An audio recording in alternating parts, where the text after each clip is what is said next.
Hello student, आज के video में हम लोग एक्सरसाइज 3.2 का क्वेश्चन नंबर 21 देखेंगे। इस क्वेश्चन में दिया हुआ है कि P Y plus W Y के परिभाषित होने के लिए एन के तथा पी पर क्या प्रतिबंध होगा। ये ऑप्शन दिया हुआ है और यहाँ निर्देश में दिया है कि प्रश्न संख्या 21 और 22 के लिए ये निर्देश है। मान लीजिए कि x, y, z, w तथा कैपिटल P क्रमशः 2/n कोटि, 3/k कोटि, 2/p और n/3 तथा p/k कोटियों के अवयव हैं। ठीक है, यहाँ पर 1 2 3 4 5 अवयव दिया है और इन सबकी कोटि दिया है। इन कोटियों के आधार पर बताना है कि n, k और स्मॉल p इन तीनों पर क्या प्रतिबंध होगा या इनमें क्या संबंध आएगा। ठीक, ये ऑप्शन है। चलिए इसका सॉल्यूशन देखते हैं क्या आता है।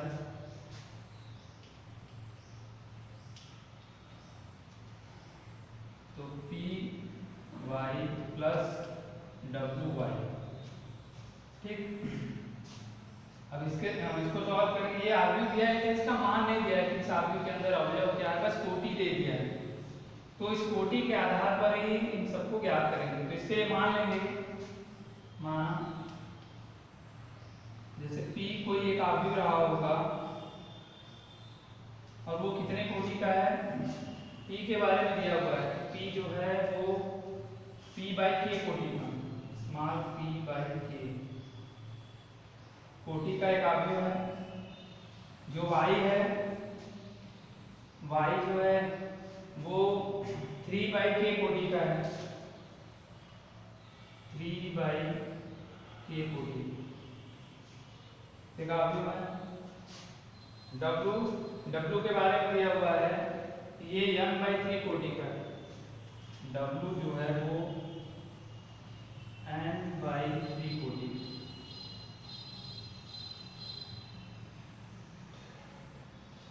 अब देखिए, सबसे पहले इसमें दो अवयवों का गुणा किया है।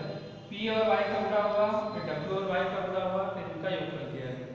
तो P और Y का गुणा करना है तो इसमें गुणन वाला नियम लगाएंगे कि दो अवयव का गुणा करते हैं, उसके लिए क्या नियम है।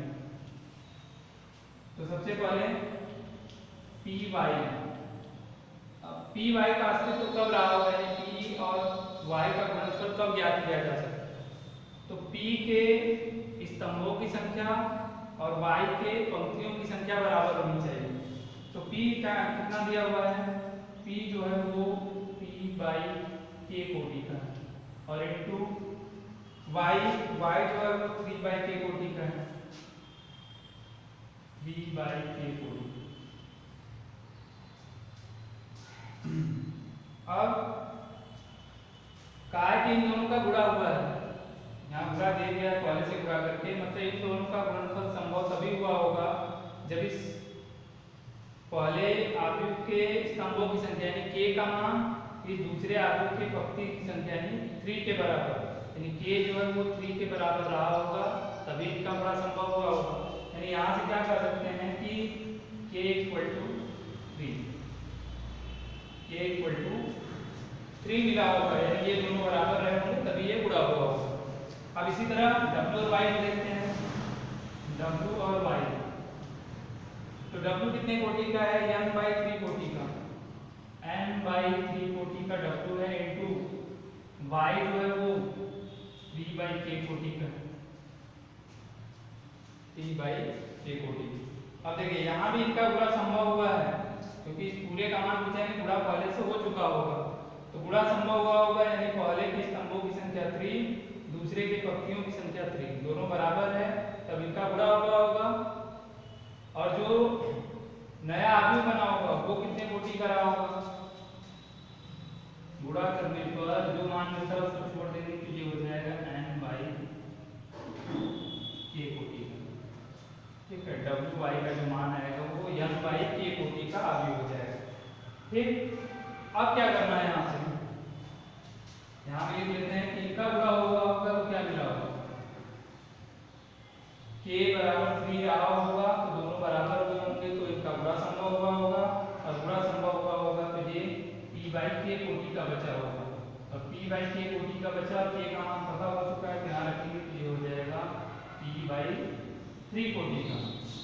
ठीक है, ये पी बाई क्यू कोटि का अवयव है, डब्ल्यू आई भी हमें पता हो गया।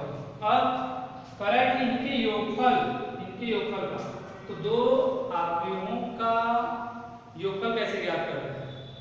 देखिए इनका गुणा किया गया तो एक अवयव बना, इनका गुणा किया गया तो एक दूसरा अवयव बना।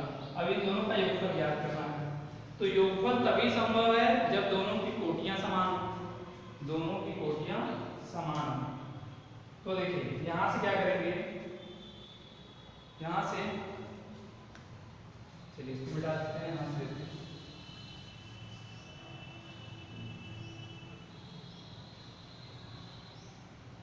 P Y plus W Y.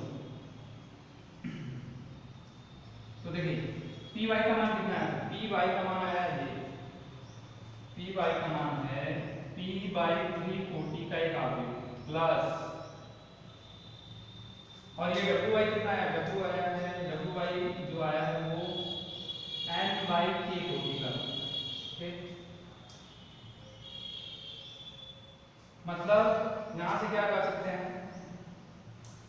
दोनों की कोटियां बराबर होंगी तभी इनका योगफल संभव हुआ होगा। मतलब P जो है n के बराबर और 3 जो है वो k के बराबर। तो यहां से क्या लिखेंगे, तब P इक्वल टू n और k इक्वल टू, और k इक्वल टू 3 पहले भी ज्ञात किया जा चुका है। चलिए तो n p और k आया, इनमें क्या प्रतिबंध है ऑप्शन में देखते हैं। तो ऑप्शन में कहीं दिया है k बराबर 3 और p बराबर m, k बराबर 3 p बराबर m, पहला ही ऑप्शन है, पहले ही ऑप्शन में दिया हुआ है k बराबर 3 और p बराबर m। तो ऑप्शन नंबर ए क्या है, ठीक। चलिए तो ये ऑप्शन नंबर ए।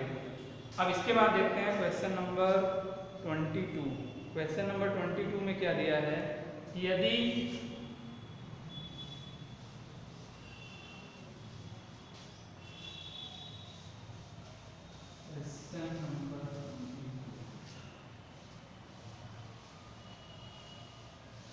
ये निर्देश जो है इसको ऐसे ही रहने देते हैं।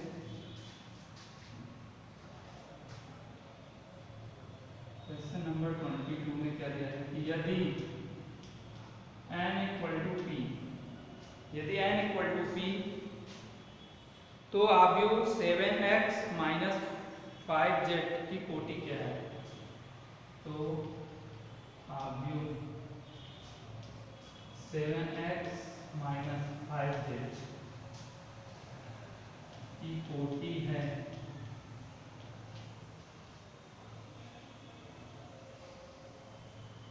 p by 2 by m, p small p by 2 by m, c में दिया है n बाई 3 और d में दिया है p बाई n। चलिए तो ये क्वेश्चन नंबर है 22। अब बताना है इसमें बताना है कि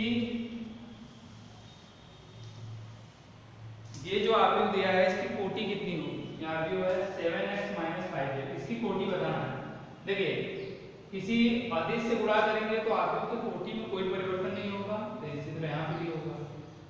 तो ये एक अवयव, ये दूसरा अवयव, दोनों को घटाया गया है, दोनों का अंतर निकाला गया है। तो अवयव का जैसे योगफल का नियम है वैसे ही घटाने का भी नियम है, यानी दोनों की कोटि बराबर रही होगी तभी इन दोनों का अंतर ज्ञात किया गया होगा। चलिए तो देखते हैं।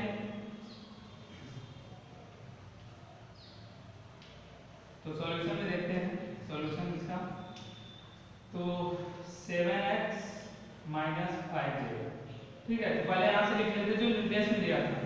तो चूंकि x जो है, x जो कितने कोटि का है 2 बाई m कोटि का है, और जो z है z जो है वो 2 बाई 3 कोटि का है, 2 बाई 3 कोटि। अब 7x माइनस 5z का मान बताना। चलिए तो 7 ब्रैकेट में हो जाएगा 2 बाई n माइनस 5, ये आव्यूह z का मान रखेंगे 2/p। देखिए आव्यूह के अंदर अवयव क्या लेना है ये हमसे मतलब नहीं दिया है, कोई मतलब नहीं, हम बॉक्स बना दी कि एक आव्यूह है इतने कोटि का, ये कोटि दिया हुआ है, इसी कोटि के आधार पर हमें बताना है। तो यहाँ से क्या देखते हैं, अब इन दोनों का जब अंतर किया गया, इन दोनों का जब अंतर किया गया तो क्या करा है क्वेश्चन में, किनकी कोटि बताना है। अब दो आव्यूहों का अंतर कैसे ज्ञात करते हैं, जब दोनों की कोटि बराबर, तो यहाँ दिया हुआ है जो भी आया होगा नया आव्यूह जो भी बना होगा अंतर के बाद। तो देखिए करा n बराबर p है, n बराबर p है और ये 2 है, तो 2/n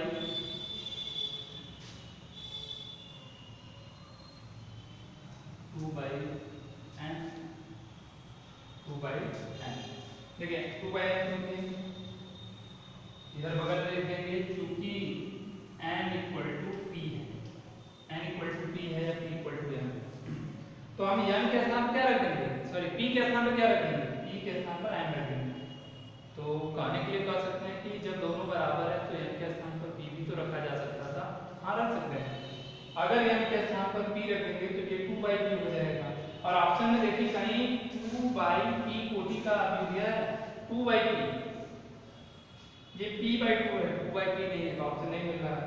अब अगर p के स्थान पर m रख देते हैं तो कोटि बराबर हो गया, तो ये कितना है 2/n कोटि का, 2/n कोटि का ये आव्यूह, यानी बी वाला ऑप्शन सही। ठीक है, तो ऑप्शन नंबर बी इसका क्या हो जाएगा, करेक्ट हो जाएगा। ठीक, चलिए तो इस तरीके से ये एक्सरसाइज 3.2 खत्म हो गया।